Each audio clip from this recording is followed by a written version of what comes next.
চলছিল কোভিড, হ্যাঁ কোভিড চলছিল না যখন, তখন আমরা তো মাহফিল করতাম। তখন কত মানুষের সাথে মোসাফা করতে ঠিক নাই। আর মানুষ বলছে যে স্যানিটাইজার ইউজ করো, মাস্ক পরো, সোশ্যাল ডিস্টেন্স মেনটেন করো। আর মানুষ তো আমাদেরকে জড়ায় ধরতে চাইছে, কিসের ডিস্টেন্স। তো ওই সময় এরকম হচ্ছিল। তো প্রসঙ্গ হচ্ছে যে ওই সময় আমরা একটা আমল করতেছিলাম, মানে আমি একটা আমল করতেছিলাম যে প্রতিদিন সকাল সন্ধ্যায় সূরা কাহাফে 10 আয়াত 10 আয়াত 10 আয়াত। আলহামদুলিল্লাহ কোনো সমস্যা হয়নি।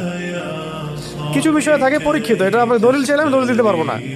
দলিল তো এটা দিতে পারবো যে সূরা কাহাফ প্রথম 10 আয়াত, যে দাজ্জালের বের হওয়ার সময় সে পড়ে, দাজ্জাল তার কোনো ক্ষতি করতে পারবে না। তো কোভিড আবার কি, ওটা কেয়াস করে পড়ছি আর কি। কোভিড আবার এমন কি, দাজ্জালকে ঠেকাই দেবে কোন সূরার আমল? সূরা কাহাফের প্রথম 10 আয়াত, তাহলে কোভিড আবার কি?